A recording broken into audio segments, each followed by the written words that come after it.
বাংলাদেশের ফুটবলের চেনা দৃশ্য, কিন্তু আসন্ন সাফ চ্যাম্পিয়নশিপে সেই ইতিহাস বদলে দিতে এক দুঃসাহসী পরিকল্পনার ছক কষছেন জাতীয় দলের প্রধান কোচ থমাস ডুলি। প্রথাগত রক্ষণাত্মক ফুটবলের খোলস ছেড়ে বের হয়ে বাংলাদেশ অ্যাটাকিং ফুটবলের দিকে যাওয়ার চূড়ান্ত প্রস্তুতি নিচ্ছে। আর এই নতুন দর্শনের কেন্দ্রবিন্দুতে তৈরি হচ্ছে তিন বাজির ঘোড়াকে নিয়ে গড়া এক বিধ্বংসী ফ্রন্ট থ্রি। বামে ফারহান আলী ওয়াহিদ, মাঝখানে জায়ান হাকিম এবং ডানে রাকিব হোসেন। দীর্ঘদিন ধরে বাংলাদেশ ফুটবলের সবচেয়ে বড় দুর্বলতা ছিল ফাইনাল থার্ডে গোল করার লোক না থাকা। প্রতিপক্ষের আক্রমণ সামলাতে গিয়ে ডিফেন্সে এতটাই মনোযোগ দিতে হতো যে আক্রমণে খেলোয়াড়ের সংখ্যা দাঁড়াতো নগণ্য। ফলে সুযোগ তৈরি হলেও তা নস্যাৎ হয়ে যেত প্রতিপক্ষের রক্ষণে। কোচ ডুলি এবার সেই পুরনো ঘরানার ইতি টেনে 4-3-3 ফরমেশনের আধুনিক আক্রমণাত্মক ধারায় দলকে সাজাচ্ছেন। রাকিবের আসল পজিশনে প্রত্যাবর্তন এবং উইংয়ের তাণ্ডব এই নতুন আক্রমণ ভাগের সবচেয়ে বড় ট্যাকটিক্যাল লাভ পাবেন রাকিব হোসেন। দলের পজিশনাল সংকটের কারণে দীর্ঘদিন তাকে সেন্ট্রাল ফরওয়ার্ড বা ফলস নাইন হিসেবে খেলতে বাধ্য হতে হয়েছে। ফলে তার মূল শক্তি উইং দিয়ে বিদ্যুৎ গতির দৌড় এবং ড্রিবলিং অর্ধেকটাই ভেস্তে যেত। কিন্তু এবার ডুলি তাকে ফিরিয়ে আনছেন তার আসল ঠিকানায়, অর্থাৎ রাইট উইংয়ে। নিজের স্বাভাবিক পজিশন ফিরে পেয়ে রাকিব প্রতিপক্ষের লেফট ব্যাকদের জন্য সাক্ষাৎ আতঙ্কে পরিণত হতে যাচ্ছেন। তার ক্ষিপ্র গতি, ড্রিবলিং এবং রাইট ফ্ল্যাঙ্ক দিয়ে কাট ইন করে বক্সে ঢোকার ক্ষমতা প্রতিপক্ষের রক্ষণ ভাগকে অনায়াসেই এলোমেলো করে দেবে। ডান দিক দিয়ে রাকিব চাপ তৈরি করবেন, আক্রমণের পরিধি বাড়াবেন, প্রতিপক্ষকে বাধ্য করবেন ডিফেন্সে শক্তি বাড়াতে। জায়ান হাকিম ও ফারহান ওয়াহিদের কেমিস্ট্রি। রাকিবের ডান দিকের ঝড়ের সঙ্গে বাঁ প্রান্তে যোগ হচ্ছে ইউরোপীয় ফ্লেভার ফারহান আলী ওয়াহিদ। ইংল্যান্ডের উচ্চমানের ফুটবল কাঠামোর ভেতরে বেড়ে ওঠা ফারহানের গেম রিডিং এবং পজিশনাল সেন্স দেশীয় ফুটবলের গণ্ডি থেকে অনেক এগিয়ে। বাম দিক দিয়ে ফারহানের বল কন্ট্রোল, গতির তারতম্য ঘটানোর ক্ষমতা এবং বক্সে নিখুঁত ক্রসিং ডান দিকের রাকিবের আক্রমণের সঙ্গে তৈরি করবে এক সমান্তরাল ভারসাম্য। দুই উইং দিয়ে প্রতিপক্ষের ওপর যে দ্বিমুখী আক্রমণ শানানো হবে তার তীব্রতা সামলানো যে কোনো সাউথ এশিয়ান রক্ষণের জন্যই পরীক্ষা হয়ে দাঁড়াবে। তবে এই পুরো ট্যাকটিক্যাল মেকানিজমের আসল ফিনিশিং টাচ দেওয়ার দায়িত্ব থাকবে যার কাঁধে, তিনি জায়ান হাকিম। এতকাল বাংলাদেশে একজন পিওর নাম্বার 9-এর অভাব ছিল। জায়গা তৈরি করা, বক্সে গোলকিপার আর সেন্ট্রাল ডিফেন্ডারদের ফাঁকি দিয়ে ওত পেতে থাকা এবং হাফ চান্সকেও গোলে রূপান্তর করার যে আন্তর্জাতিক মান, জায়ানের মধ্যে ঠিক সেটাই খুঁজে পাচ্ছেন থমাস ডুলি। ইংলিশ ফুটবলের অভিজ্ঞতা নিয়ে আসা জায়ানের মূল শক্তি হলো তার বক্স মুভমেন্ট। ফারহান ও রাকিব দুই উইং থেকে যে বলগুলো যোগান দেবেন, বক্সের ভেতর ঠান্ডা মাথার ফিনিশিংয়ে সেগুলোকে জালে জড়ানোই হবে জায়ানের একমাত্র কাজ। কাগজে কলমে এই তিনজনের কম্বিনেশন একটা আইডিয়াল ট্রায়াঙ্গেল তৈরি করছে। এই তিনজনের দক্ষতা একে অপরের পরিপূরক। একজন গতি দিলে অন্যজন দিচ্ছে ফিনিশিং, আবার অন্যজন ড্রিবলিংয়ে স্পেস তৈরি করলে সেন্ট্রাল ফরওয়ার্ড পেয়ে যাচ্ছেন ফাঁকা জায়গা।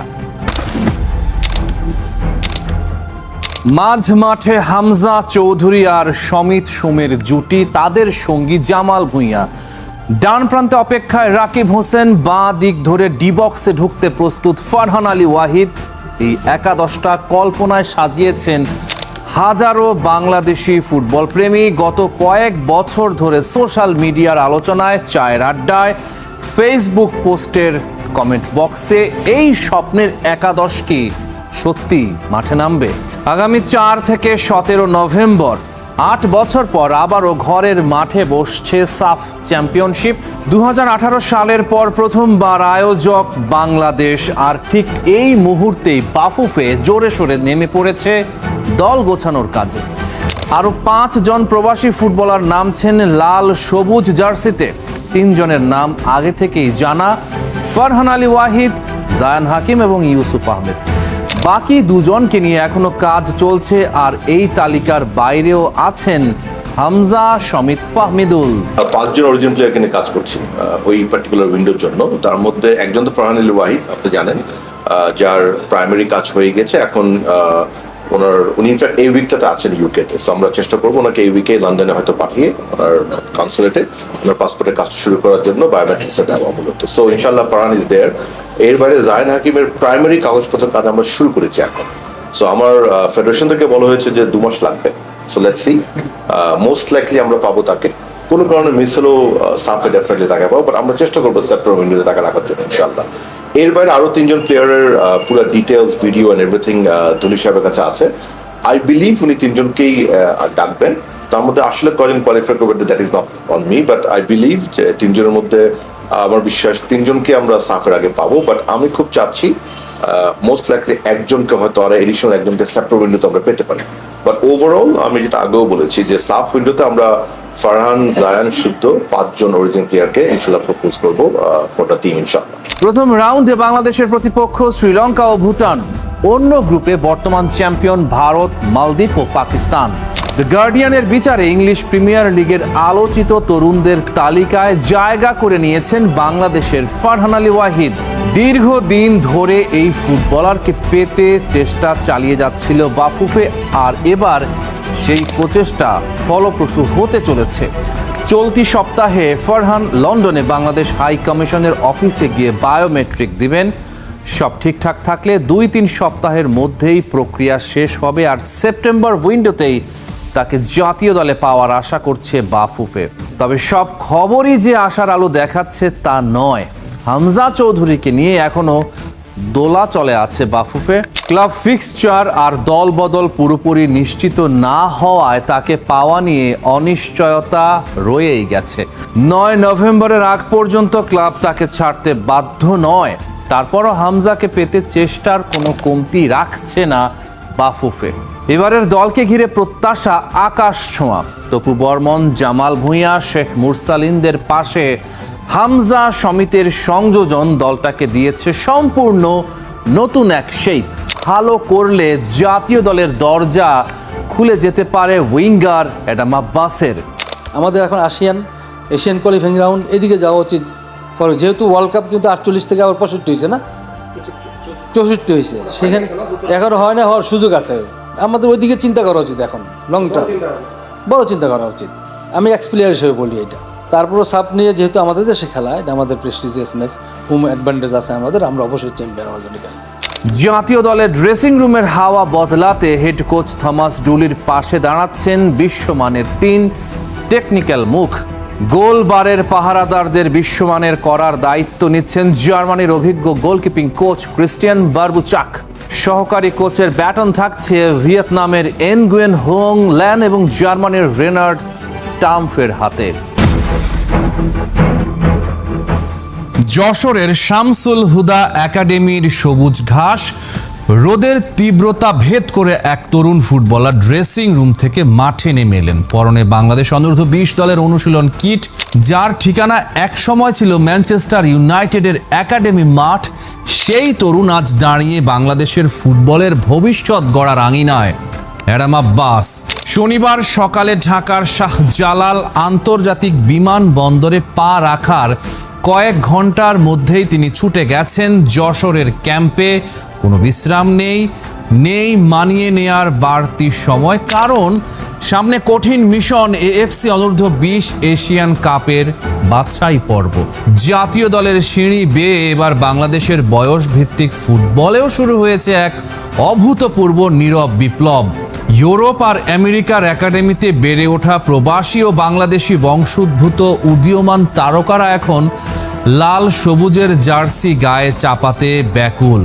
দেশের ফুটবলের গতিপথ চিরতরে বদলে দেয়ার এক মাস্টার প্ল্যান। ক্যাম্পে যোগ দেয়া নতুন মুখ অ্যাডাম আব্বাসকে ঘিরে এখন বাংলাদেশের ফুটবলে দারুণ কৌতূহল। আব্বাসের ধমনীতে বইছে মিশ্র রক্ত, মা বাংলাদেশি বংশোদ্ভূত ব্রিটিশ, বাবা জ্যামাইকান আর নানা নানি খাঁটি বাংলাদেশি।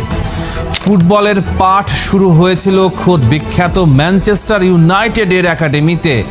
সেখানে টানা 4 বছর ফুটবলের কৌশল রপ্ত করার পর তিনি যোগ দেন ইংলিশ ক্লাব বার্নলির অনূর্ধ্ব 18 দলে। সবকিছু ঠিকঠাকই চলছিল, কিন্তু বাঁধ সাধল ইনজুরি। চোটের কারণে বার্নলির সাথে চুক্তিটা আর রূপ নেয়নি। তবে যার পায়ে রয়েছে ইংলিশ ফুটবলের টেকনিক আর গতি, সেই ফরওয়ার্ড বাংলাদেশের জন্য স্পেশাল। সেই অ্যাডাম আব্বাসি এখন বাংলাদেশ অনূর্ধ্ব 20 দলের আক্রমণ ভাগের ট্রাম্প কার্ড। বাংলাদেশের বয়স ভিত্তিক দলের দরজা এখন বিশ্ব মঞ্চে উন্মুক্ত, তবে পথটা মোটেই মসৃণ ছিল না। প্রাথমিক ডাক পাওয়া প্রবাসী ফুটবলারদের সবাইকে শেষ পর্যন্ত ধরে রাখা সম্ভব হয়নি। ইতালি প্রবাসী উইঙ্গার তানজিল এবং সুইজারল্যান্ড প্রবাসী উইঙ্গার সাফওয়ান বড় স্বপ্ন নিয়েই ক্যাম্পে এসেছিলেন, কিন্তু ভাগ্যের নির্মম পরিহাস। চোটের কারণে ক্যাম্প ছাড়তে হয় তাদের। অন্যদিকে আইনি কাগজপত্র গোছাতে দীর্ঘ সময় লাগবে বলে ইংল্যান্ড প্রবাসী কালিম ইসলামকেও ফিরে যেতে হয়েছে। শুধু তাই নয়, সাফে বাংলাদেশ দলকে শিরোপা জেতানো যুক্তরাষ্ট্র প্রবাসী 2 ভাই রোনান ও ডেকলান সুলিভানকেও এবার পাওয়া যায়নি। আমেরিকান বিশ্ববিদ্যালয় ছাড়পত্র না দেয়ায় এবারের মিশনে আসা হয়নি তাদের। ইংল্যান্ড থেকে আরও এক ফুটবলার আসার কথা থাকলেও শেষ মুহূর্তে তা বাতিল হয়। 5 জন যোদ্ধা এখন যশোরের ক্যাম্পে মাথার ঘাম পায়ে ফেলছেন। তারাও কম দুর্ধর্ষ নন। এই 5 অরিজিন ফুটবলারের 3 জনই এসেছেন ইংল্যান্ড থেকে। জিদান ইউসুফ রক্ষণ ভাগের অতন্দ্র প্রহরী, মোহাম্মদ মাহি খান প্রতিপক্ষের বক্সে কাঁপন ধরানো স্ট্রাইকার, অ্যাডাম আব্বাস আক্রমণ ভাগের প্রাণ ভুমরা। বাকি 2 জনের একজন অস্ট্রেলিয়া প্রবাসী মিডফিল্ড সেনানী ঈশান মালিক এবং অন্যজন যুক্তরাষ্ট্র প্রবাসী ধারালো স্ট্রাইকার ফরজাদ আফতাব। এই 5 অরিজিন ফুটবলার স্থানীয় প্রতিভাদের সঙ্গে মিলে এক দুর্ধর্ষ কম্বিনেশন গড়ে তুলছেন।